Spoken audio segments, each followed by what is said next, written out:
सहनाववतु सहनौ भुनक्तु सह वीर्यं करवावहै तेजस्विनावधीतमस्तु मा विद्विषावहै। ओम शांति शांति शांति।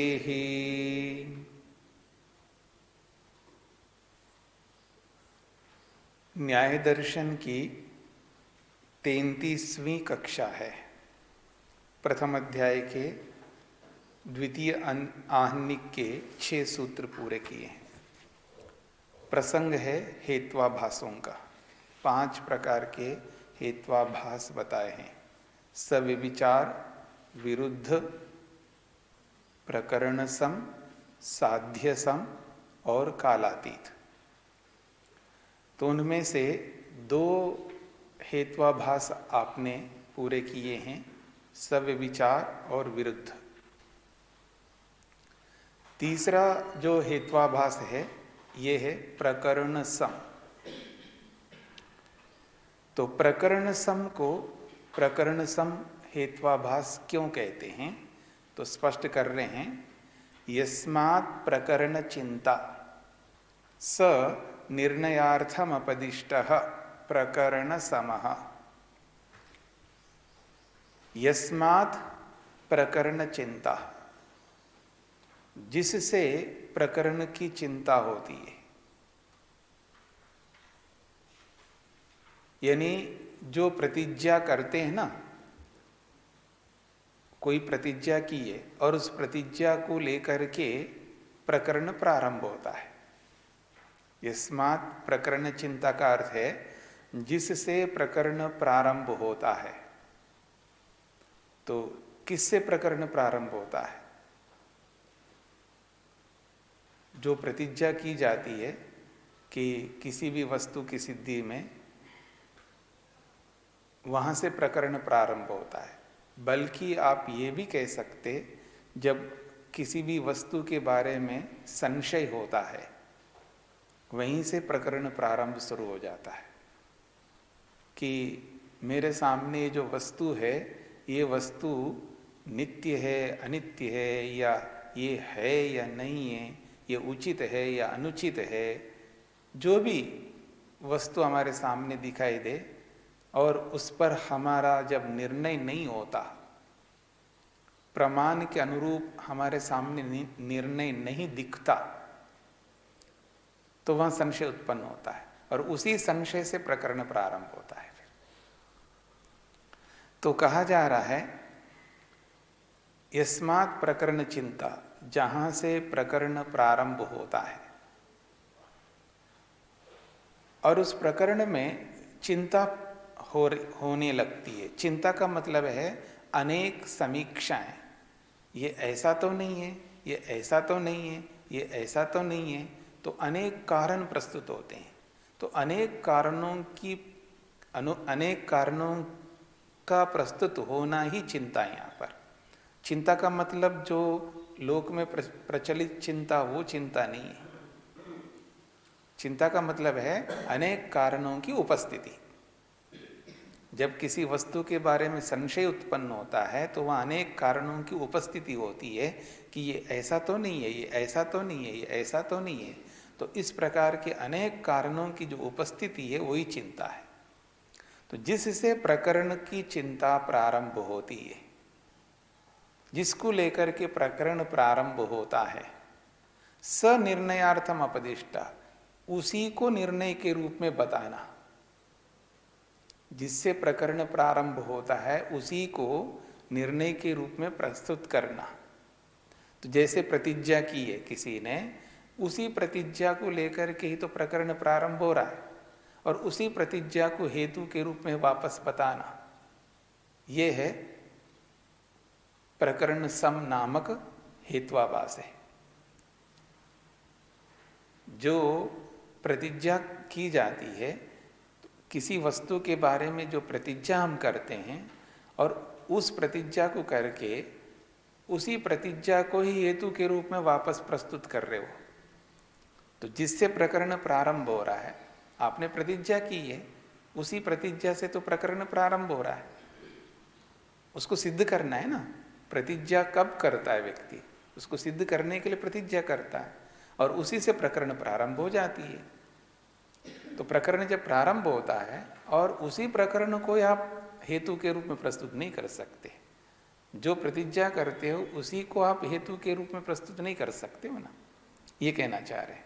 तो जिससे प्रकरण प्रारंभ होता है उसी प्रकरण को निर्णय के रूप में आप या हेतु के रूप में प्रस्तुत करते हो, तो उसको प्रकरण के समान होने से, वो हेतु प्रकरण के समान होने से प्रकरण सम नामक हेत्वाभास कहलाता है। स्पष्ट हो गया? अब देखिएगा,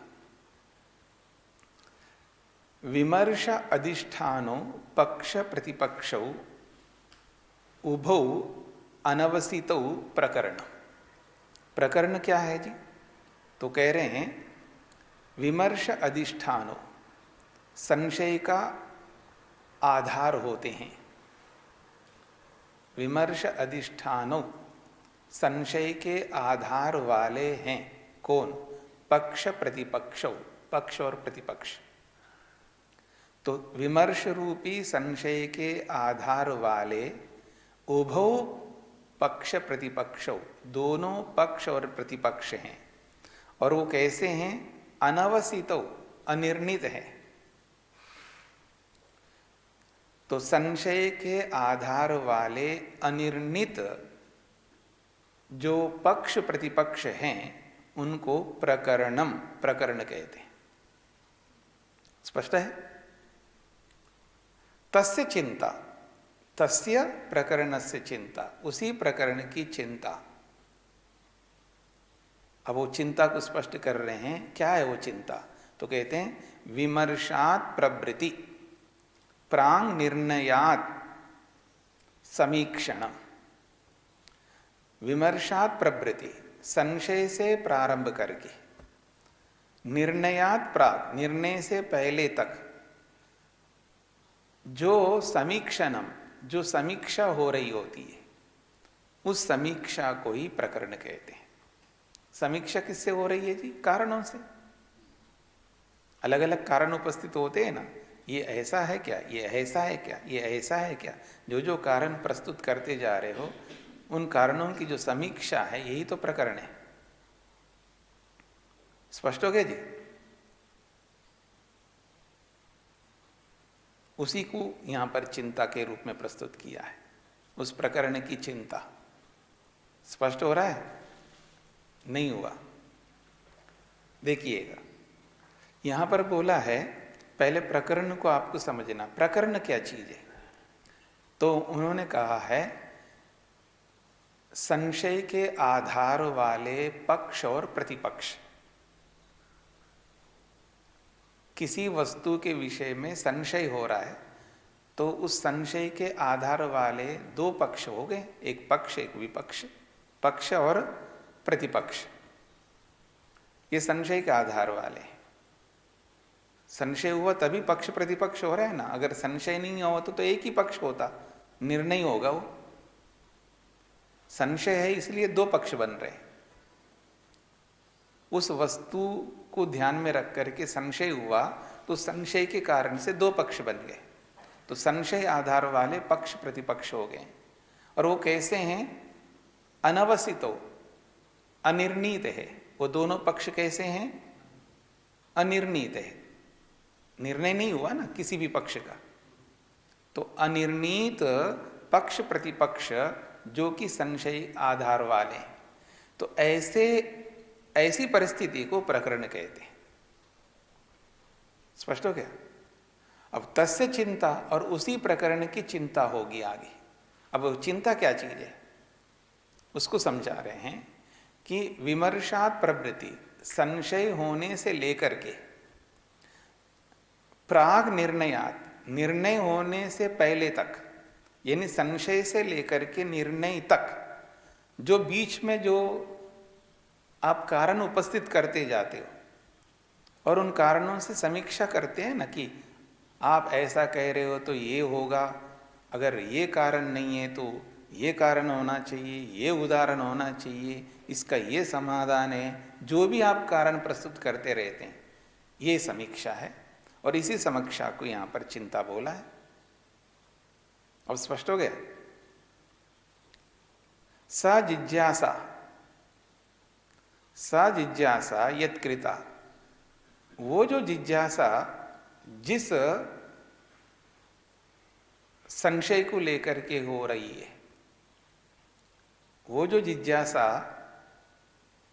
जिस प्रतिज्ञा को लेकर के हो रही है, या जो प्रकरण को लेकर के जिज्ञासा हो रही है, सनिर्णयार्थम प्रयुक्ता, उसी को निर्णय के लिए आप हेतु के रूप में प्रयोग करते हो। और वो उभय पक्ष साम्यात, और वो दोनों ही पक्ष में समान होने से, क्योंकि जो आप प्रस्तुत कर रहे हो हेतु के रूप में, और वो हेतु दोनों ही पक्षों को अनिर्णित करने वाला है। जो हेतु के रूप में प्रस्तुत कर रहे हो, उभय पक्ष सामान्यात, दोनों ही पक्षों में वो समान होने से, जो भी आप हेतु प्रस्तुत कर रहे हो वो हेतु दोनों ही पक्षों को समान रूप से अनिर्णित रखने वाला हेतु है। प्रकरणम अनतिवर्तमान, और उस प्रकरण को न रोकने वाला बनेगा वो, इसलिए प्रकरण सम, और वो प्रकरण के समान माना जाएगा। न निर्णयाय प्रकल्पते, वो निर्णय के लिए समर्थ नहीं हो सकता। जो हेतु आपने प्रस्तुत किया है वो हेतु निर्णय के लिए समर्थ नहीं हो सकता। स्पष्ट हो गया। और उदाहरण से आपको और ज्यादा स्पष्ट हो जाएगा। ये तो सिद्धांत प्रस्तुत किया है ना, प्रकरण सम क्या होता है ये सिद्धांत के रूप में प्रस्तुत किया है। अब इसी सिद्धांत को उदाहरण में आप देखेंगे तो आपको हृदयंगम हो जाएगा। प्रज्ञापनम तो उदाहरण तो ये है, अनित्य शब्द, शब्द कैसा है तो उसने कहा अनित्य है शब्द। अब शब्द को आप अनित्य बता रहे हो, तो अनित्य है या नित्य है, हमें संशय होता है। कोई उसको नित्य कहता है, कोई उसको अनित्य कहता है। स्पष्ट हो गया जी। शब्द के बारे में दो धाराएं हैं यहाँ पर, कोई तो उसको अनित्य कहता है और कोई उसको नित्य कहता है। नित्य कौन कहता है? वैयाकरण। वैयाकरण जो है शब्द को नित्य मानते हैं, और नैयायिक जो है उसको अनित्य मानते हैं। तो संशय उत्पन्न हो जाएगा। तो कहते हैं अब शब्द को नित्य मानो या अनित्य मानो, तो यहीं से संशय प्रारंभ हो जाता है। एक कह रहा है नित्य और एक कह रहा है अनित्य। तो पतंजलि है, पतंजलि है, पाणिनि है, अपीशल्य है, ऐसे बहुत सारे ऋषि हैं। आपीशल्य ऋषि हैं, पाणिनि ऋषि हैं, पतंजलि ऋषि है, कात्यायन ऋषि है। तो ऐसे बहुत सारे लोग हैं जो शब्द को नित्य मानते हैं। वो सब ऋषि लोग है, याद रखना। और इधर महर्षि गौतम है, महर्षि वात्सायन है, और कनाद है, ऐसे बहुत सारे ऋषि हैं। तो वो यहाँ पर शब्द को अनित्य मानते हैं। स्पष्ट हो गया। तो संशय होगा, बड़े बड़े लोग अलग अलग कह रहे हैं तो संशय होगा ना। तो किसकी बात माने? उनकी मानेंगे तो इन ऋषियों का अवहेलना होगी, इनकी मानेंगे तो उनकी अवहेलना होगी। समझ रहे हैं आप मेरी बात को? धर्म संकट में डाल दिया आपने मेरे को। किसकी बात मानो? एक ऋषि कह रहे हैं शब्द नित्य है और दूसरे ऋषि कह रहे हैं अनित्य, इसलिए संशय होता है। तो अनित्य शब्द है। अब इस बात को सिद्ध करने के लिए एक हेतु प्रस्तुत कर रहा है, और वो हेतु प्रस्तुत करने वाला हमारे में ही कोई होगा ऐसा, जिस तरह का वो हेतु प्रस्तुत कर रहा है। वो तो अब नहीं रहे, वो ऋषि लोग तो नहीं हमारे सामने बोलने वाले। नित्य बोलने वाले ऋषि नहीं है और अनित्य बोलने वाले ऋषि नहीं है। वो तो बोल के चले गए, ठीक है, और हमें परेशानी हो रही है, ठीक है। तो अब उनकी बात को जो सिद्ध करने के लिए जो तत्पर हो रहा है वो कहता है शब्द अनित्य है, हेतु देता है नित्य धर्म अनुपलब्धे। हेतु क्या दिया है? नित्य धर्म अनुपलब्धे, ये हेतु के रूप में प्रस्तुत किया है। अनुपलभ्यमान नित्य धर्मकम अनित्यम दृष्टम स्थाल्यादि। अनुपलभ्यमान नित्य धर्मकम, उपलब्ध न होने वाला, यानी अनुपलब्धमान नित्य धर्म, यानी नित्य धर्म जहां उपलब्ध नहीं हो रहा है, यानी घड़ा है, मकान है, जिन जिन वस्तुओं को मैं देख रहा हूं उनमें नित्य धर्म उपलब्धि नहीं हो रहा है, उनमें नित्य धर्म दिख ही नहीं रहा है, इसलिए वो अनित्य है। जैसा कि स्थाल्यादि। अनुपलभ्यमान नित्य धर्मकम, जिन वस्तुओं को देख रहा हूं प्रत्यक्ष उसमें नित्य धर्म उपलब्ध नहीं हो रहा है, इसको कहेंगे अनुपलभ्यमान नित्य धर्म, ऐसा कहा जाएगा। ये स्पष्ट हो रहा है? आप मेरी ओर देखेंगे तो स्पष्ट हो जाएगा।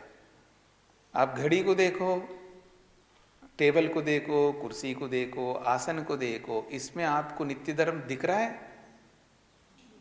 नहीं दिख रहा है। तो वो वस्तु कैसी है? अनुपलभ्यमान नित्य धर्म वाली वस्तु है, ठीक है ना। तो अनुपलभ्यमान नित्य धर्म वाली वस्तु को मैं कैसे देखता हूं? अनित्य देखता हूं, जैसा कि स्थाल्यादि। तो कोई पूछे कि ये जो शरीर है ये अनुपलभ्यमान नित्य धर्म कैसा है? अरे कल को ये रहेगा ही नहीं, ये सबको पता है। ये मकान नहीं रहने वाला है, घड़ी नहीं रहने वाली है, टेबल नहीं रहने वाला है, ये सब नष्ट होते हैं, इसलिए उसमें मेरे को नित्य धर्म उपलब्धि नहीं हो रहा है। तो जैसे इसमें नित्य धर्म उपलब्ध नहीं हो रहा है, ये अनित्य है, ऐसे ही शब्द में नित्य धर्म उपलब्ध नहीं हो रहा है, इसलिए वो अनित्य है, ऐसा वो सिद्ध करता है। स्पष्ट हो गया? समझ में आ गया ना? बात तो सही कह रहा है। तो ये प्रकरण सम हेतुवाभास कैसे है, यही तो आपको पकड़ना है। अब दूसरा कहता है नित्य शब्द नित्य है। दूसरा पक्ष आता है, वो कहता है शब्द नित्य है। क्यों नित्य है जी? तो कहता है अनित्य धर्म अनुपलब्ध है। अनित्य धर्म उपलब्ध ना होने से, शब्द में अनित्य धर्म उपलब्ध नहीं है, नहीं हो रहा है, इसलिए वो नित्य है। अनुपलभमान अनित्य धर्मकम नित्यम दृष्टम। अनुपलभमान अनित्य धर्मकम, और जब मेरे सामने कुछ वस्तुएं दिखाई दे रही है, जैसे आत्मा है, आकाश है, तो उसमें अनित्य धर्म हमें दिख नहीं रहा। क्यों जी? आकाश में आपको अनित्य धर्म दिखता है, आत्मा में अनित्य धर्म दिखता है, ठीक है। तो आत्मा है, आकाश है, इसमें अनित्य धर्म दिख नहीं रहा है। तो अनुपलभमान अनित्य धर्म वाला ये वस्तु होने से तो नित्यम दृष्टम, वो नित्य देखा जाता है, जैसे कि आकाश आदि। ये भी सही कह रहा है व्यक्ति।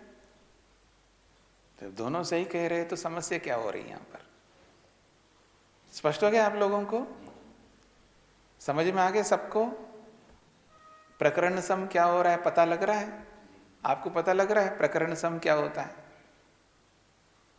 तो अनित्य शब्द ये जो बोला है और उसके लिए हेतु दिया नित्य धर्म अनुपलब्ध है, तो ये हेतु है क्या? क्या है? उसी प्रतिज्ञा को दूसरे शब्दों में बोल रहा है। प्रतिज्ञा तो यही है ना, अनित्य शब्द अनित्य है। क्यों अनित्य है? नित्य धर्म उपलब्ध ना होने से।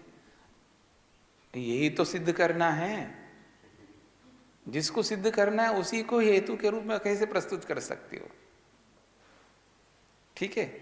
तो इसलिए तो ये प्रकरण, मतलब जिसको लेकर के प्रकरण प्रारंभ हो रहा है, शब्द नित्य है अनित्य है, इसी बात को लेकर के प्रकरण प्रारंभ हो रहा है और उसी को आप हेतु के रूप में प्रस्तुत कर रहे हो, और दोनों यही गलती कर रहे हैं। इसलिए प्रकरण सम नामक हेत्वाभास है ये। आगे तक चले जी। अब देखिएगा, यत्र समानो धर्म संशय कारणम हेतुत्वेन उपादीयते स संशय समा स व्यभिचार एव।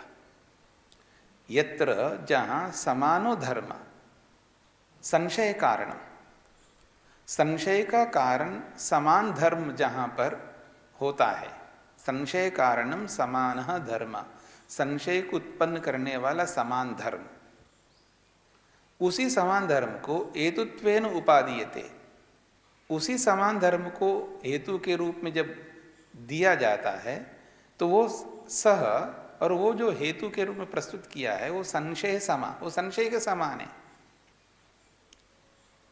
स्पष्ट हो रहा है?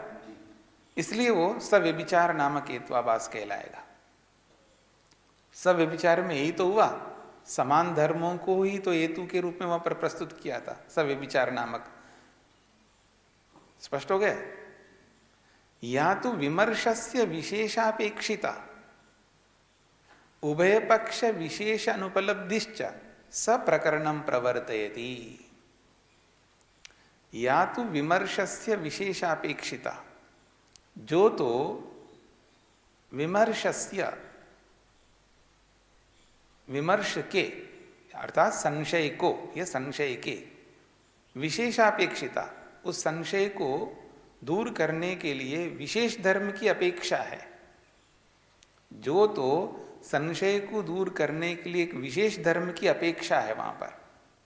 भाई संशय तभी तो दूर होगा ना, कोई विशेष धर्म ले आओगे आप। तो जो विमर्श को दूर करने वाले जो विशेष धर्म की वहां अपेक्षा है, उभय पक्ष विशेष, और वो दोनों ही पक्षों में विशेष धर्म की उपलब्धि करनी होगी वहां पर।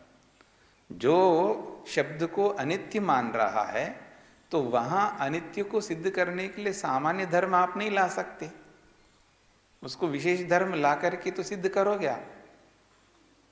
स्पष्ट हो गया? ऐसे शब्द को जो नित्य मान रहा है तो उस नित्य मानने वाले के लिए भी आप कोई विशेष धर्म ला करके तो सिद्ध करोगे। तो कहते हैं या तो विमर्शस्य विशेषापेक्षिता, संशय को मिटाने के लिए जो विशेष धर्म की जहां अपेक्षा है वो अपेक्षा उभय पक्ष विशेष, वो दोनों ही पक्षों के लिए विशेष है वो, और वो विशेष धर्म की अनुपलब्धि, उपलब्धि नहीं हो रही है वहां पर। स प्रकरणम प्रवर्तयति, उस विशेष धर्म की अनुपलब्धि ही प्रकरण को प्रवृत्त करती है। स्पष्ट हो गया? यथा, जैसे कि शब्दे नित्य धर्मो न उपलभ्यते, शब्द में नित्य धर्म उपलब्ध नहीं हो रहा है, तभी तो संशय बना है, तभी तो आपने प्रतिज्ञा की है शब्द नित्य है ऐसा बोल के। अगर उपलब्ध होता, हमको दिखाई देता है, तो फिर तो संशय तो दूर होगा ना। तो कहते हैं शब्दे नित्य धर्मो न उपलभ्यते एवं अनित्य धर्मोपि, ऐसे अनित्य धर्म भी उपलब्ध नहीं हो रहा है। शब्द में न तो नित्य धर्म उपलब्ध हो रहा है न अनित्य धर्म उपलब्ध हो रहा है। तो सा इयम उभय पक्ष विशेषानुपलब्धि, ये दोनों ही पक्षों में विशेष धर्म की उपलब्धि नहीं है, और यही अनुपलब्धि प्रकरण चिंतां प्रवर्तयति, ये प्रकरण की चिंता को यानी प्रकरण रूपी समीक्षा को प्रवृत्त करता है। ये स्पष्ट हो गया जी? कथम, कैसे जी? विपर्य ही प्रकरण निवृत्ति, अगर इसके विरुद्ध कोई विशेष धर्म उपलब्ध होता वहां पर तो फिर तो प्रकरण ही हट जाएगा, प्रकरण ही समाप्त हो जाएगा, फिर प्रकरण कैसे चलता रहेगा? विपर्य ही, इसके विपरीत अर्थात विशेष धर्म वहां पर हमको दिखाई दे तो वो विशेष धर्म को अपना करके अपने पक्ष की सिद्धि कर लेंगे हम। तो वो विशेष धर्म ही तो उपलब्ध नहीं हो रहा है, तो उस विशेष धर्म के प्राप्त होने पर प्रकरण निवृत्त है, प्रकरण तो समाप्त हो जाएगा। इसी को स्पष्ट कर रहे हैं विपर्ययी प्रकरण निवृत्ति को। यदि नित्य धर्म शब्दे गृह्येता, यदि जो शब्द के अंदर विशेष धर्म जो है, शब्द को सिद्ध करने वाला नित्य धर्म वहां पर गृहीत होता, ना स्यात् प्रकरणम, फिर तो प्रकरण प्रवृत्ति नहीं होगा। यदि वा अथवा अनित्य धर्मो गृह्येता, यदि उस शब्द में जो विशेष धर्म अनित्य को सिद्ध करने वाला धर्म वहां पर गृहीत होता, तो एवमपि निवर्त्येत प्रकरणम, इससे भी प्रकरण हट जाता। दोनों ही पक्षों में कोई विशेष धर्म उपलब्धि नहीं हो रहा है वहां पर, तो स्वयं हेतु उभौ पक्षो प्रवर्तयन, तो वह यह जो हेतु के रूप में आपने प्रस्तुत किया है, वह हेतु दोनों ही पक्षों को प्रवर्तयन, प्रवृत्त करता हुआ, यानी दोनों ही पक्षों को आगे बढ़ाता जा रहा है। अन्यतरस्थ निर्णयाय न कल्पते, दोनों में से किसी एक पक्ष को निर्णय देने में वो समर्थ नहीं होगा वो हेतु। क्यों?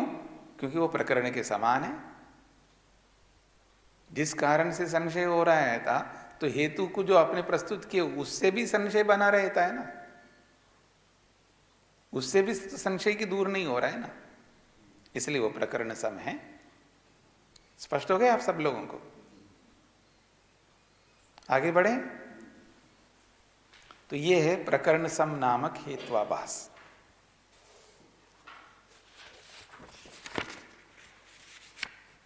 अब अगला देखिएगा, सव्यभिचार, विरुद्ध और प्रकरण सम, तीन हेत्वाभास पूरे किए। अब साध्य सम हेत्वाभास को प्रस्तुत कर रहे हैं। साध्यावशिष्ट साध्यत्वा साध्य समः, साध्य अवशिष्ट साध्य के समान होने से, साध्यावशिष्ट मतलब साध्य समान है, जैसा साध्य है वैसा ही वो हेतु है, इसलिए साध्यत्वाद वो भी साध्य होने से साध्य सम नामक हेत्वाभास कहलाता है। स्पष्ट हो रहा है जी? आपने जो भी प्रतिज्ञा की है वो क्या है? प्रतिज्ञा क्या होती है जी? सिद्ध करने योग्य होती है, इसलिए उसको साध्य कहते हैं। अब उस साध्य को सिद्ध करने के लिए जब आप हेतु देते हो, वो हेतु कैसा होना चाहिए? साधन होना चाहिए, सिद्ध करने वाला होना चाहिए, साध्य को सिद्ध करने वाला होना चाहिए। अर्थात दूसरे शब्दों में बोलूं तो सिद्ध होना चाहिए। हेतु तो साधन है ना, तो साधन ही तो सिद्ध करता है, अर्थात वो सिद्ध होना चाहिए हेतु, पर वो भी साध्य बन रहा है। आपने हेतु प्रस्तुत किया है प्रतिज्ञा को सिद्ध करने के लिए, और वो हेतु स्वयं ही साध्य है, अर्थात उसको भी सिद्ध करना पड़ेगा। इसलिए ऐसा हेतु कभी मत देना उसको भी सिद्ध करना पड़े। एक को सिद्ध करने में भी पसीना छूट रहा है व्यक्ति का, और उसको सिद्ध करने के लिए जो हेतु दे दो और उसको भी सिद्ध करना पड़े आपको।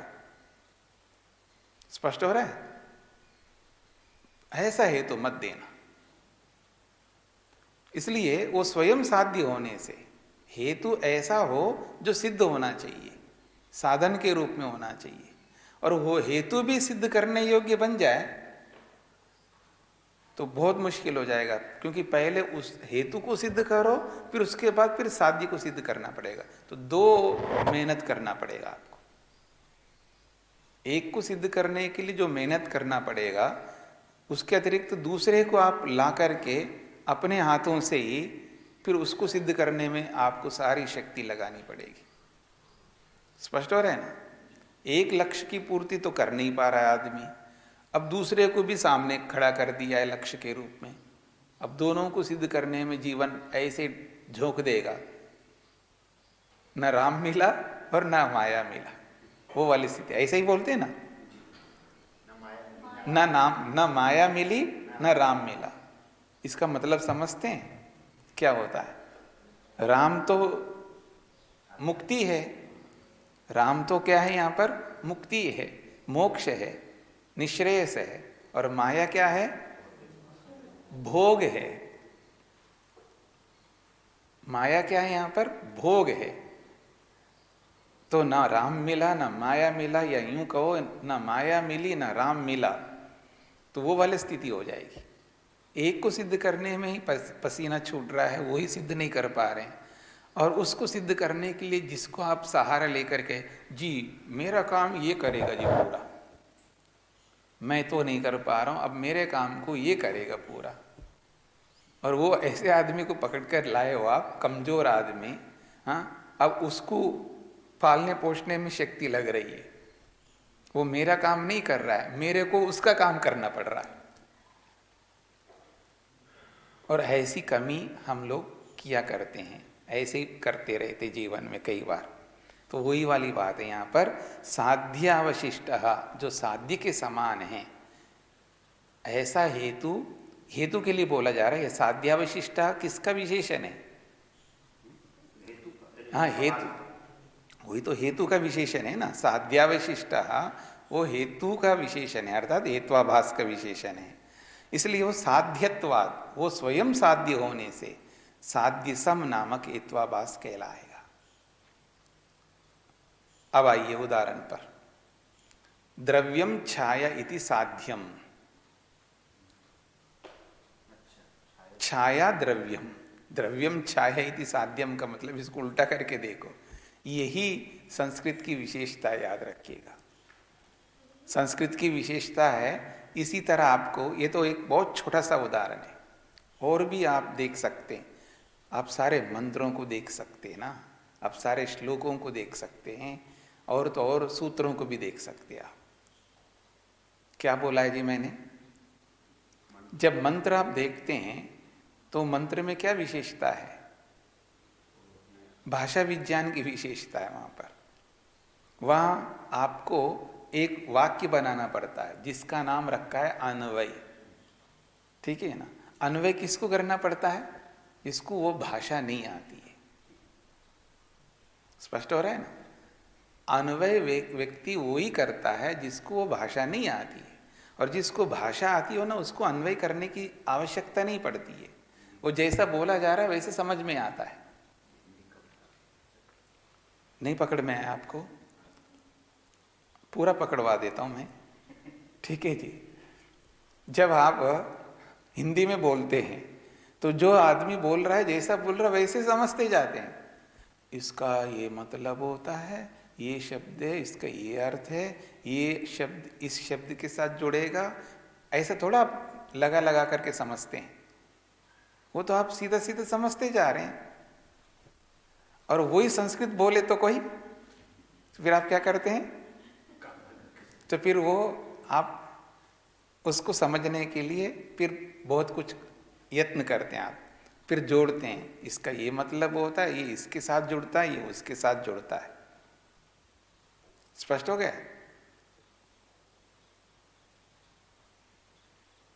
पठति पुस्तकम रामा, पठति पुस्तकम रामः। ठीक है, अब आप क्या करते हैं? पठति पुस्तकम राम। तो फिर आप लोग क्या करते हैं? राम, पहले राम को लाते हैं, फिर उसके बाद पुस्तक को लाते हैं, फिर उसके बाद क्रिया को लाते हैं, फिर आप अर्थ करते हैं राम पुस्तक पढ़ता है। ये है अन्वय। स्पष्ट हो रहे हैं ना?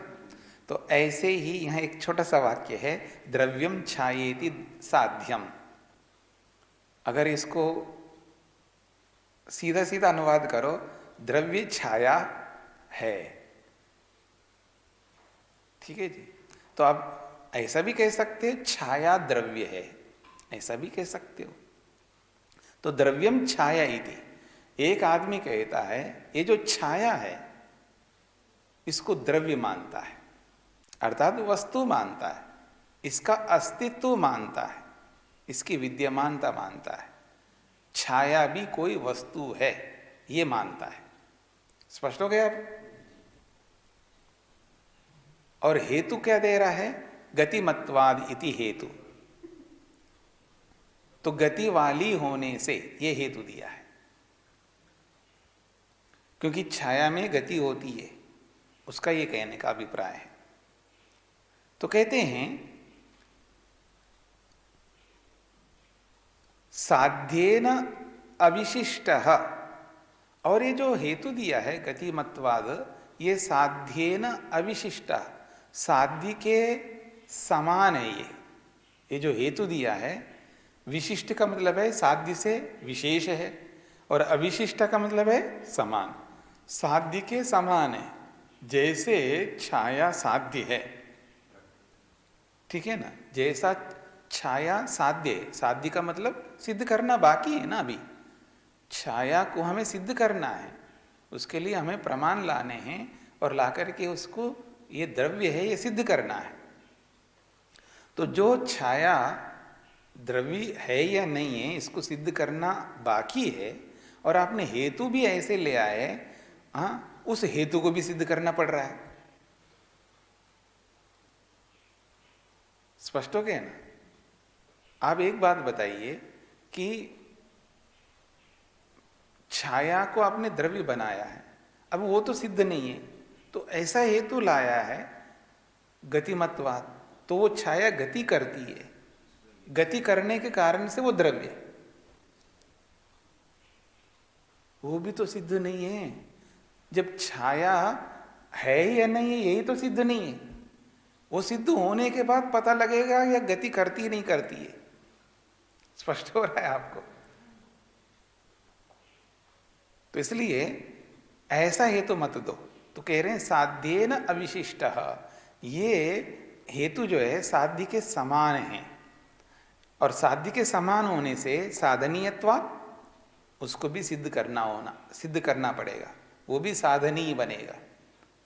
सिद्ध करने योग्य होने से, हेतु भी सिद्ध करने योग्य होने से वो हेतु साध्य सम नामक हेत्वाभास कहलाएगा। स्पष्ट हो गया ना। इसी को खोल रहे हैं, अयमपि असिद्धत्वात् साध्यवत प्रज्ञापयितव्यः। अयमपि, ये जो आपने गतिमत्वात् जो हेतु दिया है, अयमपि ये जो हेतु है ये असिद्धत्वात्, ये असिद्ध है अभी। साध्यवत, साध्य के समान, जैसे साध्य असिद्ध है ऐसे हेतु भी असिद्ध है। तो इसलिए प्रज्ञापयितव्य, उसको भी सिद्ध करना चाहिए। स्पष्ट हो गया। अब उदाहरण दे रहे, साध्यम तावदेतत्। ये साध्य कैसा है जी? किम पुरुषवत् छायापि गच्छति, किम पुरुषवत् छायापि गच्छति। जैसे पुरुष जाता है ना, गति करता है, पुरुष में तो गति है, तो जैसे पुरुष गति करता है तो पुरुष के समान ये छाया भी गति करती है। आहोस्वित अथवा आवरक द्रव्य संसर्पति, आवरक द्रव्य के सरकने के कारण से वो सरकता हुआ दिखता है। स्पष्ट हो रहा है। आवरक द्रव्य, आवरक द्रव्य का मतलब है जो प्रकाश को रोकने वाला है। जहां पर प्रकाश पड़ रहा हो तो वहां छाया तो दिखेगी नहीं आपको, तो जहां प्रकाश नहीं पड़ रहा है तो वहीं तो छाया दिखेगी आपको। तो वो छाया क्यों नहीं पड़ रहा है वहां पर? या यूं के यहां वहां प्रकाश क्यों नहीं पड़ रहा है? क्योंकि बीच में कोई रोकने वाला है, तो जो रोक रहा है उसको आवरक कहते हैं। आवरक का मतलब है रोकने वाला, प्रकाश को रोकने वाले को आवरक कहते हैं। प्रकाश को क्या है? किसी को भी रोकने वाला हो, ठीक है। जैसे आपको रोकने वाला है, आप जाना चाहते हैं तो सामने दीवार आ गया, तो दीवार कौन है? आवरक है। जैसे दीवार आवरक है, किसके लिए आवरक है? आपके लिए आवरक है। तो ऐसे ही वहां जो छाया आपको दिखाई दे रही है, वो छाया इसलिए दिखाई दे रही है क्योंकि वहां प्रकाश नहीं पड़ रहा है। सब जगह प्रकाश पड़ रहा है, वहीं नहीं पड़ रहा है। तो वहां प्रकाश न पड़ने के पीछे कोई, यहां पर कोई खड़ा आदमी हो, दीवार हो, चाहे कोई भी हो, उसको आवरक कहते हैं, यानी रोकने वाला। तो रोकने वाले द्रव्य के संसर्पति, सरकने के कारण से वो छाया भी सरकती हुई दिखाई दे रही है। इसको आप ऐसा देखिएगा, आवरण संतानात्, आवरण के संतान से, आवरण कौन है जी वहां पर? आदमी, पुरुष ही तो है ना। प्रकाश को रोकने वाला आवरक कौन है? प्रकाश को रोकने वाला आवरक कौन है? पुरुष है। अब उस आवरक रूपी यानी आवरण रूपी पुरुष के संतानात, यानी वो जैसे जैसे गति कर रहा है, हा? तो एक जगह खड़ा है आदमी, एक कदम आगे बढ़ाया, तो एक कदम आगे बढ़ने से उसकी दूसरी तरफ छाया पड़ गया। जब खड़ा है तो उतने स्थान में छाया आ गई, और जैसे ही वो आगे कदम बढ़ाता है तो उसकी एक क्रिया बढ़ गई। पहले एक क्रिया किया था, अब दूसरी क्रिया, फिर तीसरी क्रिया, फिर चौथी क्रिया। तो जैसे जैसे कदम बढ़ाता जाता है तो उस आवरक द्रव्य का संतान चल रहा होता है। क्रिया, आवरक द्रव्य की क्रियाओं का संतान चल रहा होता है। तो आवरण संतानात, आवरक द्रव्य की क्रिया के संतान से असन्निधि संतान, और असन्निधि संतान उधर हो रहा है। सन्निधि का मतलब है प्रकाश की प्राप्ति, और असन्निधि प्रकाश की अप्राप्ति। तो प्रकाश की अप्राप्ति का भी संतान वहां पर चल रहा होता है। तो असन्निधि संतानो अयम छाया, ये प्रकाश की असन्निधि रूपी जो संतान वाली ये छाया है, अर्थात तेजसो गृह्यते, वो तेज का असन्निधि रूपी छाया गृहीत होती है। तेज प्रकाश है ना, तेजसः प्रकाश के असन्निधि रूपी संतान वहां पर गृहीत होता है। यानी प्रकाश के न पड़ने रूपी जो छाया रूपी संतान है वो गृहीत हो रहा है हमको। स्पष्ट हो गया ये वाली बात? देखिएगा, आवरण संतानात, आवरण का संतान क्या है? आवरण की जो गति हो रही है ना, क्रिया हो रही है, तो उसकी एक एक क्रिया जो है, एक एक क्रिया को देख लीजिएगा। 10 कदम आगे बढ़ा है तो 10 क्रियाएं हुई है। तो 10 क्रियाओं का जो संतान है, संतान समझते हैं आप? क्रम, संतान का मतलब है अनेक क्रियाएं साथ साथ चल रहे ना, एक के बाद दूसरा, दूसरे के बाद तीसरा। तो क्रियाओं का जो क्रम जब चल रहा होता है उसी को तो संतान कहते हैं, यानी अनेक क्रियाएं। जहाँ अनेक क्रिया हो रही है तो वहाँ क्रिया संतान कहेंगे। तो आवरण द्रव्य के क्रिया संतान के कारण से असन्निधि संतान, तो वहाँ तेजसः असन्निधि संतान, प्रकाश के असन्निधि रूपी संतान वहां पर गृहीत होता है। ये पकड़ में आ गया? प्रकाश के असन्निधि संतान, इसको ऐसे समझ लीजिएगा। जैसे ये आदमी है तो इधर सब जगह प्रकाश पड़ रहा है यहाँ पर, क्योंकि यहाँ कोई आवरण नहीं है, कोई उस प्रकाश को रोकने वाला नहीं है। अब ये आदमी आते ही यहाँ जो प्रकाश इधर आ रहा था उस प्रकाश को इसने रोक दिया, तो रोकते ही यहाँ प्रकाश नहीं पड़ रहा है, तो प्रकाश का न पड़ना ही तो छाया है वहाँ। ठीक है, अब ये जो छाया दिख रही है आपको, और छाया स्थिर दिखाई दे रही है क्योंकि यहाँ पर स्थिर रूप से आदमी खड़ा है। अब इसको एक कदम आगे बढ़वाते हैं तो ये जो यहाँ छाया दिख रहा था अब यहाँ दिखेगा। पकड़ में आ गया? अब दूसरा कदम आगे बढ़वाते हैं तो फिर ये छाया यहाँ ना दिखने के कारण से यहाँ दिखाई देने लगी। तो जैसे जैसे आवरण द्रव्य का जो संतान चल रहा है, अर्थात आवरण द्रव्य की जो क्रिया संतान चल रही है, तो इसी के कारण से प्रकाश न पड़ने का छाया रूपी संतान भी वहां गृहीत होता है। ये स्पष्ट हो गया? उसी बात को यहाँ शब्दों से समझ लीजिएगा।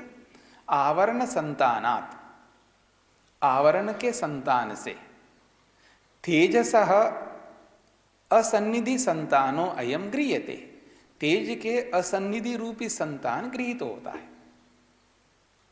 प्रकाश न पड़ने रूपी असन्निधि संतान है वो गृहीत हो रहा है। अब असन्निधि शब्द का अर्थ आपको नहीं पकड़ में आ रहा है ना, तो वो बताया था ना अभी क्रिया के रूप में, उसको पकड़ लेना, उसके साथ जोड़ दो आप। असन्निधि का मतलब है, सन्निधि का मतलब क्या होता है? प्राप्ति। तो कौन सी प्राप्ति यहां पर? प्रकाश की प्राप्ति। तो प्रकाश की प्राप्ति हो रही तो छाया आपको दिखाई नहीं देगी। अब प्रकाश की अप्राप्ति जब होगी तो जब छाया बनेगी, तो जहां जहां प्रकाश की अप्राप्ति हो रही है वहां वहां पर छाया आपको दिखाई देगी। ठीक है, तो कहां कहां छाया दिखाई देगी? जहां जहां आवरण बढ़ता जाएगा, जैसे जैसे आवरण रूपी संतान चलता रहेगा तो दूसरी तरफ छाया संतान भी चलता हुआ दिखाई देगा। तो वो प्रकाश की असन्निधि है वहां पर उस छाया में। तो ये कहा जा रहा है यहां पर। अब स्पष्ट हो गया? आवरण संतान के कारण से तेजसो असन्निधि संतानो अयम गृह्यते। ठीक है जी। तो सर्पता खलु द्रव्येण, सरकते हुए द्रव्य के कारण से, सर्पता खलु द्रव्येण, सरकते हुए द्रव्य के कारण से, अर्थात आगे बढ़ते हुए द्रव्य के कारण से, यो यह तेजो भाग आवृयते, जो जो तेज का भाग वहां पर ढक लिया जाता है उस आवरण द्रव्य के द्वारा। यो यो तेजो भाग आवृयते, जो जो प्रकाश के भाग को उस आदमी के द्वारा ढक लिया जाता है अर्थात रोक लिया जाता है, तस्य तस्य असन्निधे, उसके असन्निधि के कारण से, असन्निधे अविच्छिन्नो गृह्यते, उस तस्य तस्य असन्निधे, उस प्रकाश की सन्निधि ना होने से ही अवच्छिन्नो, वो जो छाया जो है लगातार आपको, अवच्छिन्न का मतलब है लगातार उस जगह पर वो छाया गृह्यते, गृहीत हो रहा है। सर्पता खलु द्रव्येण, आगे सरकते हुए द्रव्य के कारण से, यो यह तेजो भाग आवृयते, जो जो प्रकाश का भाग उस व्यक्ति के द्वारा रोक लिया जाता है, तस्य तस्य, उसके असन्निधे, उस प्रकाश के न पड़ने के कारण से वो जो अवच्छिन्नो गृह्यते, वो छाया लगातार आपको गृहीत हो रही है वहां पर, लगातार वो भी चलती हुई गृहीत हो रही है। स्पष्ट हो गया यहां पर? आवरण किसको कहते हैं? तो कहते हैं आवरणम तो प्राप्ति प्रतिषेध। आवरण उसको कहते हैं जो प्राप्ति का प्रतिषेध है, यानी उस वस्तु की प्राप्ति का निषेध है। मतलब जैसे प्रकाश पड़ रहा है तो प्रकाश की प्राप्ति को रोकने वाला, प्रतिषेध का मतलब निषेधक, रोकने वाला। तो प्राप्ति को रोकने वाले को आवरण कहते हैं। जैसे जहां प्रकाश की प्राप्ति है तो उसको रोकने वाला जो भी होगा उसको आवरक कहते हैं। ठीक है, अथवा मैं गमन कर रहा हूं, आगे मेरे को प्राप्त होना है, तो आगे प्राप्त को रोकने वाला यहां पर कौन है? आवरण, दीवार। कहीं दीवार होता है। रूप की प्राप्ति का आवरक द्रव्य जो है, आपने बटलोई में बहुत अच्छी सब्जी बना करके रख दिया है और ऊपर से आपने ढक्कन रख दिया है, तो जो रूप को प्राप्त, रूप जिस सब्जी के रूप को मेरे को प्राप्त होना है, उस रूप को रोकने वाला आवरक द्रव्य कौन है? ढक्कन। ऐसे सबके साथ आप लगाइएगा। तो प्राप्ति को रोकने वाले को आवरण कहते हैं। स्पष्ट हो गया? अब आगे देखते हैं, साध्य सम पूरा हो गया। हाँ जी। ओम नमस्ते स्वामी जी। जो नीचे से दूसरी पंक्ति है, आवरण संतानात् असन्निधि संतानो अयम तेजसो गृह्यते इति। तो मेरा प्रश्न है कि तेजसो अयम जो ये पुल्लिंग में लिखा है और तेजसा षष्ठी, तो इस अयम से किस संज्ञा का ग्रहण करेंगे? इस अयम सर्वनाम से। अयम का मतलब है उसी छाया को बोला जा रहा है ना। मतलब वहाँ लिंग आप ना देख करके वहाँ आप अध्यार कर लो, यह दिखता है। हाँ, क्योंकि आवरण संतान के कारण से असन्निधि संतान वाला यह गृहीत होता है। तो वो यह कौन है? वो है तो वो छाया ही है। तो उस छाया को आप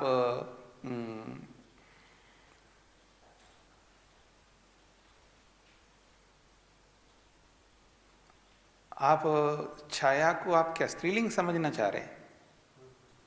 तो यहाँ पर अयम पुल्लिंग से बोला गया है, ये कहना चाह रहे हैं आपने। तो आप देखिए, द्रव्यम छायेति साध्यम, छाया द्रव्य है, ये साध्य है। तो वहाँ छाया को वहाँ पर द्रव्यम छाया बोला है ना वहाँ पर, तो वहाँ पर द्रव्य के कारण से साध्यम आप कह रहे हैं। तो यहाँ पर अयम से वहाँ छाया को, छाया के साथ कुछ अध्यार करना पड़ेगा पुल्लिंग शब्द का। छाया शब्द को आप केवल छाया मत रखिएगा, उस छाया के साथ में कोई ऐसा शब्द आप जोड़ दो जो कि पुल्लिंग हो जाएगा। तो क्या अध्ययन करोगे आप वहां पर? छाया अर्थ पदार्थ, पदार्थ छाया रूपी पदार्थ ऐसा कर लो, या अर्थ कर लो। अर्थ शब्द का आप अध्ययन कर लो या पदार्थ शब्द का अध्ययन कर लो, ऐसा अध्ययन करेंगे यहाँ पर, क्योंकि कहा तो उसी को कहा जा रहा है ना यहाँ पर, तो आपको अध्ययन करना पड़ेगा। पहले वाले वाक्य में तो इति लगाने से साध्यम लगाए तो उसमें कोई दिक्कत नहीं। हाँ, पहले वाला जो वाक्य है ना, द्रव्यम छायति साध्यम, तो वहाँ तो कोई समस्या ही नहीं। इति लगाने से फिर नपुंसक लिंग प्रयोग कर ही सकते हैं, इति कहने से वो हट गया अपने आप। हाँ, वो तो कोई बात नहीं है। मैं ये कहना चाह रहा हूँ यहाँ पर भी अयम शब्द जो बोला जा रहा है, तेजसो असन्निधि संतानो है। अच्छा, यहाँ पर छाया भी मत बोलो, असन्निधि संतानो अयम, अयम असन्निधि संतान, ये अयम असन्निधि संतान को कह रहा है। यानी असन्निधि संतान गृह्यते, अयम असन्निधि संतान गृह्यते, ये बोला जाए। तो ये असन्निधि संतान कौन है? छाया है, ऐसा है। तो अयम जो है ये असन्निधि संतान का विशेषण है। ठीक है, आगे बढ़े जी। अगला जो हेत्वाभास है वो है कालातीत हेत्वाभास। ये कौन सा हेत्वाभास है? पांचवा। 4 हो गए हैं, ये 5वां हेत्वाभास है। तो इसमें एक मात्रा छूट गई है, उसको लिख लीजिए। कालात्यय, काल के बाद में आ की मात्रा है। कालात्ययापदिष्ट कालातीत, ला के बाद में मात्रा आ की मात्रा जोड़ना है। तो कालात्ययापदिष्ट कालातीत, काल के अतिक्रमण होने पर, काल के बीत जाने पर, तो काल के अतिक्रमण से कहा गया हेतु। कालात्यय का मतलब है काल के अतिक्रमण से कहा गया, अपदिष्ट का मतलब होता है कहा हुआ, अपदिष्ट का अर्थ है कहा हुआ, और काल का मतलब समय, काल का मतलब काल ही है, और अत्यय का मतलब है अतिक्रमण। तो काल के अतिक्रमण से, काल के बीत जाने पर कहा हुआ जो हेतु है उसको कालातीत नामक हेत्वाभास कहते हैं। स्पष्ट हो रहा है? काल के अतिक्रमण से कहा हुआ, काल के बीत जाने पर जो कहा जा रहा है हेतु, वो हेतु कालातीत नामक हेत्वाभास कहलाता है। स्पष्ट हो गया? सूत्रार्थ। अब यहाँ काल के अतिक्रमण का अर्थ क्या लेना है वो आपको उदाहरण आदि से समझ में आएगा। पहले सैद्धांतिक पक्ष को समझ लीजिएगा। कालात्ययेन युक्तो यस्य अर्थेक देशो अपदिश्यमानस्य स कालात्ययापदिष्टः कालातीतः इति उच्यते। तो देखिएगा यहाँ पर एक वाक्य है। अब वही भाषा वाली बात आ गई यहाँ पर कि अब यहाँ पर समझ में आएगा, तो अन्वय करेंगे तो आपको समझ में आएगा। इसको अन्वय करना है। कालात्ययेन युक्तः यस्य अर्थेकदेशः अपदिश्यमानस्य सः कालात्ययापदिष्टः कालातीत इति उच्यते। तो इसमें यस्य अपदिश्यमानस्य अर्थेकदेशः कालात्ययेन युक्तः सह कालात्ययापदिष्टः, ऐसा आपको अन्वय करना। अन्वय कर लीजिएगा। यस्य, जैसे जैसे मैं बोलूँगा वैसा वैसा आप अन्वय कर लीजिएगा। यस्य अपदिश्यमानस्य अर्थेकदेशः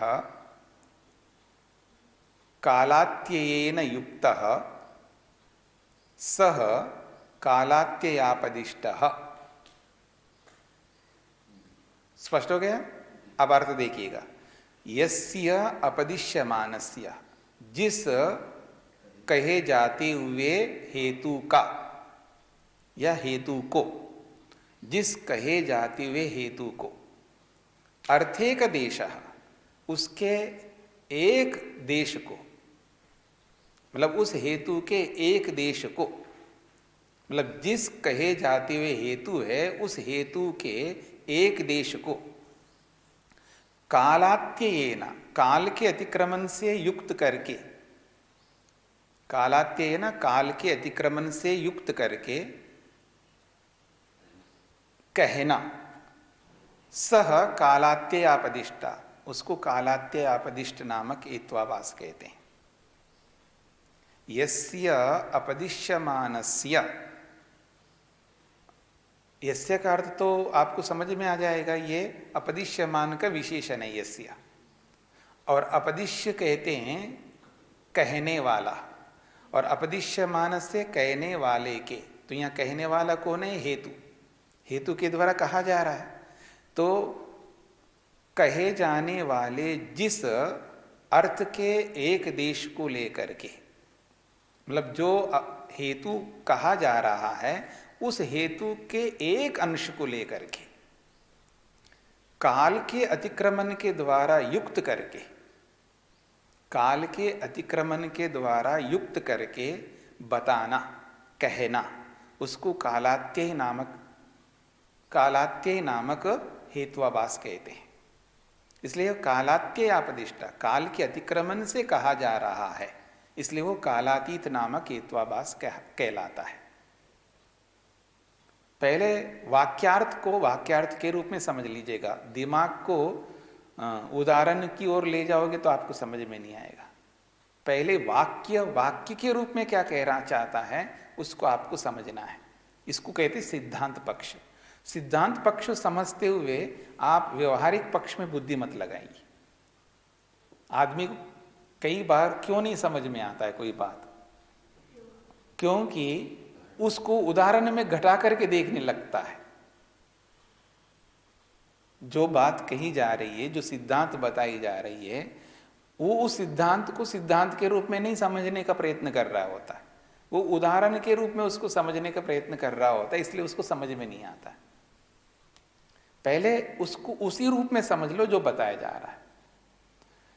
हेतु दिया जाता है, ठीक है, हेतु दिया जा रहा है, तो जिस हेतु को दिया जा रहा है उस हेतु के एक पक्ष को, यानी उस हेतु के बहुत सारे पक्ष होते हैं, ठीक है, तो उस हेतु के एक पक्ष को लेकर के और काल का अतिक्रमण करते हुए, मतलब उस हेतु को जिस काल के साथ जोड़ करके आप दे रहे हो उसी काल का अतिक्रमण करते हुए उसको प्रस्तुत किया जा रहा है, उसको कालात्यय नामक हेतु कहते हैं। स्पष्ट हो गया? मतलब जो हेतु प्रस्तुत किया जा रहा है वो हेतु के एक देश को लेकर के काल का अतिक्रमण करते हुए उस एक देश को प्रस्तुत किया जा रहा है। यानी काल, जब हेतु आप दोगे, हेतु को सर्वांश में लगाना होगा ना आपको। जो आप हेतु दे रहे हो उस हेतु को साध्य की सिद्धि करने के लिए सर्वांश में आपको लगाना है। जब आपने हेतु दिया है कि जैसे आपने शरीर अनित्य है, ठीक है ना, उत्पन्न होने से, ऐसा आपने हेतु दिया है, तो उत्पत्ति जो है उस पूरी उत्पत्ति को दिखाना पड़ेगा ना शरीर में। ऐसा तो है नहीं है कि थोड़ा सा दिखाओगे और थोड़ा सा नहीं दिखाओगे। स्पष्ट हो गया? तो जिसको हेतु के रूप में बताया जा रहा है, उस हेतु के पूरे अंश को साध्य में सिद्ध करना पड़ेगा आपको, और उस हेतु के एक भाग को लेकर के आप सिद्ध करने की चेष्टा कर रहे हो। उस हेतु के एक अर्थ, इसलिए कहा ना यस्य अपदिष्टमानस्य अर्थेकदेशः, जिस कहे जाने वाले हेतु के एक देश को लेकर के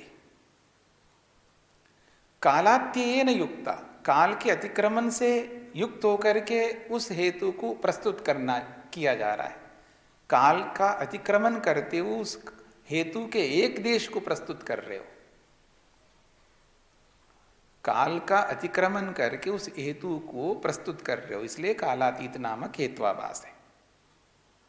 अब उदाहरण आप देखेंगे, उस उदाहरण में इस सैद्धांतिक को आप जोड़ना है। अगर आप सैद्धांतिक पक्ष को समझोगे तभी यहां उदाहरण समझ में आएगा, ऐसा याद रखना। हर जगह आप ये नहीं समझना आप कि चलो कोई बात नहीं उदाहरण से समझ लूंगा, ठीक है ना। सैद्धांतिक पक्ष पकड़ में नहीं आ रहा, अच्छा एक काम करता हूं मैं उदाहरण से समझ लूंगा, ये हर जगह आप नहीं कर पाओगे। मेरी बात को समझने का प्रयत्न करना।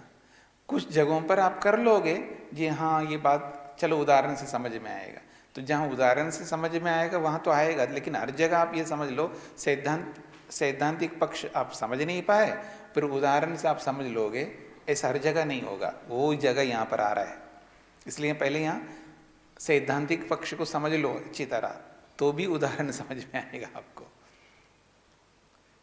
हाँ जी, देखिएगा, नित्य शब्द, शब्द कैसा है जी? नित्य है, वो उसकी प्रतिज्ञा है। और हेतु क्या दे रहा है? संयोग व्यंग्यत्वात्, संयोग से प्रकट होने से, संयोग व्यंग्यत्वात्, संयोग से प्रकट होने से, ये हेतु है उसका। शब्द नित्य है, और क्यों नित्य है? संयोग से प्रकट होने से, मतलब संयोग उत्पन्न नहीं करता, वो प्रकट करता है। व्यंग्य का मतलब है प्रकट करने वाला।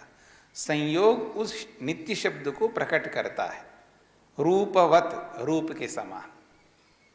उसका उदाहरण क्या है? रूपवत, रूप के समान।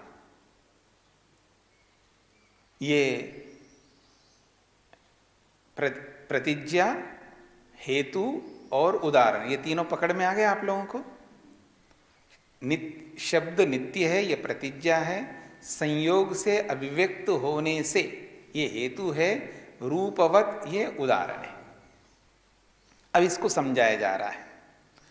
प्राग ऊर्ध्वं च व्यक्ते अवस्थितम रूपम प्रदीप घट संयोगेन व्यज्यते। अब उदाहरण को समझा रहा है, जैसे रूप हमको दिखता है, किसका? घड़े का, घड़ी का। जो जो घर के अंदर जो जो वस्तुएं रखी है, उन वस्तुओं का रूप हमको दिखता है। कब? कब दिखता है? जब प्रकाश होगा, ठीक है ना। तो कहते हैं प्राग ऊर्ध्वं च व्यक्ते, उस रूप के प्रकट होने से पहले और बाद में। प्राग का मतलब पहले, ऊर्ध्वं का मतलब बाद में। व्यक्ते है प्राग ऊर्ध्वं, प्रकट होने से पहले और बाद में। वो वस्तु कैसी है, वो रूप कैसी है, ये कैसा है? अवस्थितम, विद्यमान है पहले से। अवस्थितम का मतलब है विद्यमान है। रूप जो है प्रकट होने से पहले भी था और प्रकट होने के बाद भी रहेगा। रूप कहीं नहीं जाने का है। स्पष्ट हो गया? तो कहते हैं अभिव्यक्ति से पहले और बाद में अवस्थितम रूपम, विद्यमान रूप को। अर्थात क्या कहना चाह रहे हैं? रूप विद्यमान ही है, पहले से विद्यमान है। प्रकट होने से पहले भी था, प्रकट होने के बाद भी रहेगा।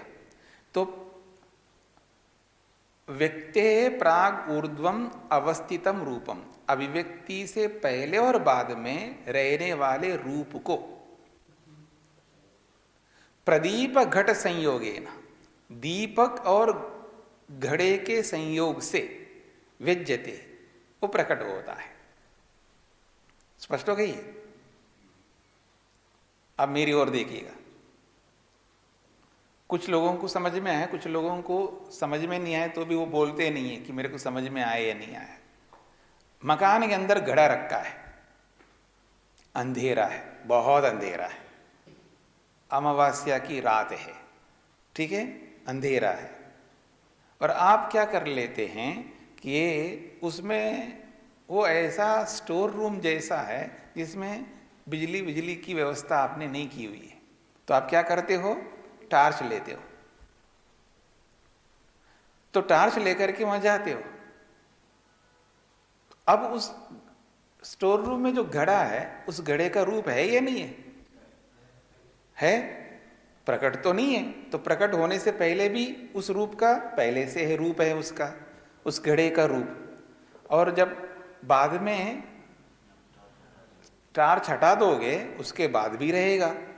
तो कह रहे हैं रूप के अभिव्यक्ति होने से पहले और बाद में वो रूप कैसा है, विद्यमान है। उस विद्यमान रूप को अभिव्यक्ति से पहले और पश्चात में भी विद्यमान रहने वाले उस रूप को आप कैसे देख रहे हो, प्रदीप घट संयोगेन, दीपक का घड़े के साथ संयोग जब आप करते हो तब उस घड़े का रूप आपको विद्यते, प्रकट होता है। तो वो रूप को आप नित्य मानोगे या नित्य मानोगे? नित्य मानोगे, पहले से ही है ना।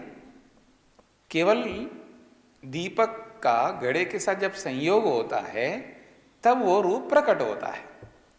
तो रूप को प्रकट करने वाला कौन है यहां पर? संयोग। ठीक है जी। तथा ठीक उसी प्रकार से शब्दों अपि अवस्थितः, अपने पक्ष को रखने वाला क्या कहता है, शब्द भी पहले से विद्यमान है। शब्दों अपि अवस्थित का मतलब है शब्द भी पहले से विद्यमान है। उस विद्यमान शब्द को भेरी दंड संयोगेन, जब भेरी के संयोग होता है, ड्रम पर बड़ा होता है ना एक, क्या बोलते हैं उसको, भेरी, बहुत तबला, हाँ, भेरी दंड संयोगे ना, बहुत बड़ा तबला जो होता है उसका डंडे के साथ संयोग हो जाने पर व्यज्यते, वो प्रकट होता है। उस बहुत बड़े भेरी यानी बहुत बड़ा जो तबला है, हाँ, उसके साथ डंडे का जब संयोग करता है व्यक्ति, तब वो पहले से विद्यमान शब्द जो है वो प्रकट होता है। अथवा दारू परशु संयोगे न वा, जैसे लकड़ी रखी है कहीं पर, ठीक है ना, दारू कहते हैं लकड़ी को, और परशु का मतलब है कुल्हाड़े को।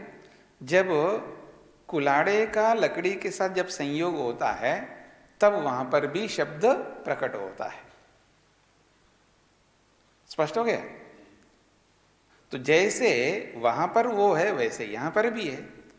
तस्मात् संयोग व्यंग्यत्वात्, संयोग से प्रकट होने से शब्द नित्य, शब्द नित्य है, ऐसा कह करके वो अपने पक्ष को रखता है। यहां तक स्पष्ट हो गया जी? अब सिद्धांत कहते हैं इति अयम अहेतु, तुम्हारा ये जो कथन है शब्द संयोग से प्रकट होता है, तो संयोग व्यंग्यत्वाद जो हेतु है आपका, ये अहेतु है, ये उचित नहीं है आपका हेतु। क्यों? कालात्यय अपदेशात, काल के अतिक्रमण से कहा गया होने से, यहां काल का अतिक्रमण है। ठीक है, इस हेतु में काल का अतिक्रमण दिखाएंगे। यानी इस हेतु के एक देश तो सही है लेकिन बाकी देश गलत हो रहे हैं, यानी पूरा हेतु नहीं लग रहा है, कुछ ही हेतु का कुछ ही अंश लग रहा है। इसलिए कहा है ना अर्थेक देश। तो कह रहे हैं काल अत्यय अपदेशात, काल के अतिक्रमण से आपका हेतु कहा गया होने से अहेतु है। अब देखिएगा अतिक्रमण क्या है वो दिखा रहे हैं। व्यंजकस्य संयोगस्य कालम न व्यंग्यस्य रूपस्य व्यक्ति ही अत्येति, सिद्धांत बता रहे हैं। यहां पर भी अन्वय कर लीजिएगा पंक्ति का, जैसे जैसे मैं कहूं वैसा वैसा अन्वय कर लीजिएगा। व्यंजकस्य संयोगस्य, व्यंजकस्य संयोगस्य व्यंग्यस्य रूपस्य, व्यंजकस्य संयोगस्य व्यंग्यस्य रूपस्य व्यक्ति ही कालम न अत्येति। फिर दोबारा बोलता हूं, व्यंजकस्य संयोगस्य व्यंग्यस्य रूपस्य व्यक्ति ही कालम न अत्येति। स्पष्ट हो गया? अन्वय कर लिया आपने? कैसे करते हैं आप लोग अन्वय? संख्या लिख करके, ठीक है। तो व्यंजकस्य एक संख्या, संयोगस्य दो संख्या, व्यंग्यस्य 3, रूपस्य 4, व्यक्ति 5, कालम 6, न 7, अत्येति 8। हो गया जी?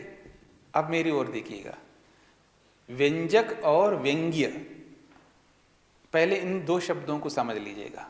पहले शब्दों को समझ लेंगे तो अर्थ आसान हो जाएगा आपके लिए।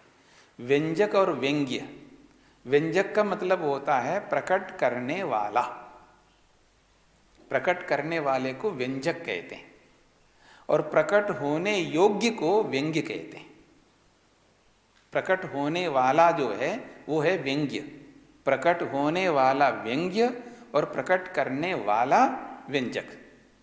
ये दो बातें समझ में आ गई। अब यहां पर हमारा जो उदाहरण है, यहां व्यंजक कौन है, प्रकट करने वाला कौन है? संयोग। प्रकट करने वाला कौन है जी? संयोग। और व्यंग्य कौन है? प्रकट होने वाला कौन है? रूप। यही तो देखना है हमको। हमें उदाहरण में यही तो है ना। उदाहरण जो दिया है, उदाहरण में घड़े का उदाहरण दिया था, तो वहां पर उस घड़े को, घड़े के रूप को प्रकट करने वाला कौन था? संयोग। और प्रकट होने वाला कौन है? रूप। यही तो समझना है। तो यही बातें यहां इस पंक्ति में बताया जा रहा है। तो व्यंजकस्य संयोगस्य, व्यंजक कैसा है? वो संयोग है। कौन है व्यंजक? यहां संयोग। तो संयोग रूप व्यंजक। स्पष्ट हो गया यहां पर? अच्छा, व्यंग्य कौन है जी? रूप है यहां पर। तो व्यंग्यस्य रूपस्य, प्रकट होने वाला जो रूप है, तो प्रकट करने वाले संयोग के, और प्रकट होने वाले रूप का जो अभिव्यक्ति होती है, ये कालम न अत्येति, ये काल का अतिक्रमण नहीं करता।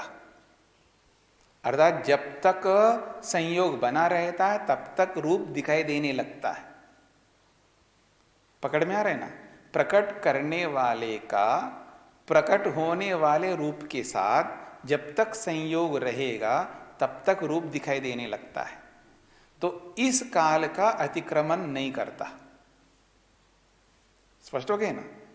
यहां काल का अतिक्रमण नहीं है, यानी जब तक संयोग तब तक रूप की अभिव्यक्ति, संयोग हटे रूप की अभिव्यक्ति हटेगी।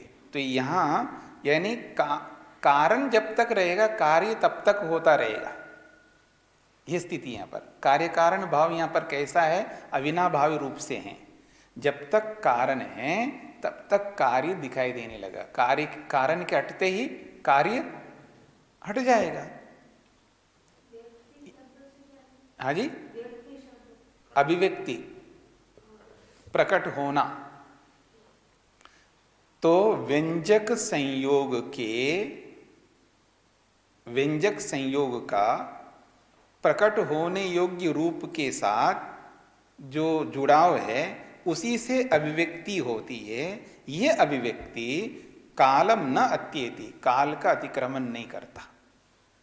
यानी संयोग का और रूप के साथ में जो संबंध है, इस संबंध के कारण से तो व्यक्ति अभिव्यक्ति हो रही है, और इस अभिव्यक्ति को कराने वाला जो काल है, उस काल का अतिक्रमण यहां पर नहीं हो रहा है। स्पष्ट हो गया? सती प्रदीप घट संयोगे रूपस्य ग्रहणम भवति। उसी को खोल के समझा रहे हैं, इसी पंक्ति को समझाया जा रहा है। सती प्रदीप घट संयोगे रूपस्य ग्रहणम भवति। दीपक और घड़े का संयोग होने पर रूपस्य ग्रहणम भवति, रूप का ग्रहण होता है। निवृत्ते संयोगे रूपम न गृह्यते। संयोग के हट जाने पर रूप गृहीत नहीं होता है। स्पष्ट हो गया? निवृत्ते दारु परशु संयोगे दूरस्थेन शब्द श्रूयते। अब यहां उल्टा है, लकड़ी के साथ कुलाड़े का संयोग हट जाने पर भी दूर स्थित व्यक्ति को शब्द सुनाई दे रहा है। कब दे रहा है? विभाग काले। जब संयोग हट गया तो उस विभाग के काल में दूर स्थित व्यक्ति को शब्द सुनाई देता जा रहा है। संयोग होने पर तो शब्द सुनाई देता है, इसमें कोई आपत्ति नहीं है, लेकिन संयोग के हट जाने पर भी शब्द सुनाई देता है, और वो भी देर तक सुनाई देता ही रहता है। पकड़ में आ रहा है? तो यहां काल का अतिक्रमण हो रहा है, यहां काल का अतिक्रमण हो रहा है, यही दिखाना चाह रहे हैं। सायम शब्द से व्यक्ति, वह ये जो शब्द की अभिव्यक्ति है, संयोग कालम अत्येति। संयोग कालम अत्येति, ये संयोग के काल का अतिक्रमण कर रहा है। इति न संयोग निर्मिता भवति, इसलिए ये संयोग के कारण से ये प्रकट नहीं हो रहा है। अगर संयोग के कारण से प्रकट हो रहा होता तो संयोग के हट जाने के बाद भी क्यों प्रकट हो रहा है शब्द? आपने कहा संयोग से प्रकट होता है बोला है, जब संयोग नहीं होता है तब भी प्रकट हो रहा है। आपने यही तो बोला है ना, संयोग से शब्द प्रकट होता है। भाई संयोग तो है ही नहीं है, फिर क्यों प्रकट हो रहा है शब्द? इससे पता लग रहा है कि संयोग अभिव्यक्त नहीं करता, यह सिद्ध होता है। स्पष्ट हो गया आप लोगों को? स्पष्ट हो रहा है? अगर आपने उसको प्रकट करने वाला बताया है तो संयोग जो प्रकट करता है उसका ये नियम है, हमने जो बताया है, जब तक घड़े के साथ प्रकाश का संयोग रहता है तब तक रूप प्रकट होता रहता है। क्योंकि यहां प्रकाश का जो संयोग है ये उस रूप को उत्पन्न नहीं कर रहा है। प्रकाश का जो संयोग हो रहा है घड़े के साथ में, वो प्रकाश का जो संयोग है वो संयोग रूप को उत्पन्न नहीं कर रहा है। यहां संयोग क्या कर रहा है? प्रकट कर रहा है रूप को। तो इसलिए जब तक संयोग बना रहेगा तब तक रूप प्रकट हो रहा है। लेकिन आपका जो संयोग है ये प्रकट करने वाला है, जैसे यहां प्रकट कर रहा है, यहां रूप को जैसे प्रकट कर रहा है, ऐसे ही आपका जो संयोग है वो भी शब्द को प्रकट करने वाला है। तो ऐसे प्रकट करा है जैसे रूप को प्रकट करा रहा है, पर यहां ऐसा नहीं करा था। संयोग के ना होने पर भी शब्द प्रकट होता जा रहा है। ये काल का अतिक्रमण कर रहा है, यानी संयोग के काल को उल्लंघन कर रहा है। समझ में आ रहा है ना? संयोग से प्रकट हो गया, हमें कोई आपत्ति नहीं है, लेकिन संयोग के न रहते हुए भी प्रकट हो रहा है आपका शब्द, इसलिए उस काल का अतिक्रमण कर लिया। इसलिए ये कालातीत नामक हेत्वाभास है, ये कहना चाह रहे हैं। और विचार करके आइएगा, फिर कोई बात पकड़ में नहीं आए तो पूछिएगा, ठीक है? तो इसको यहीं पर विराम देते हैं। ओम शांति शांति शांति।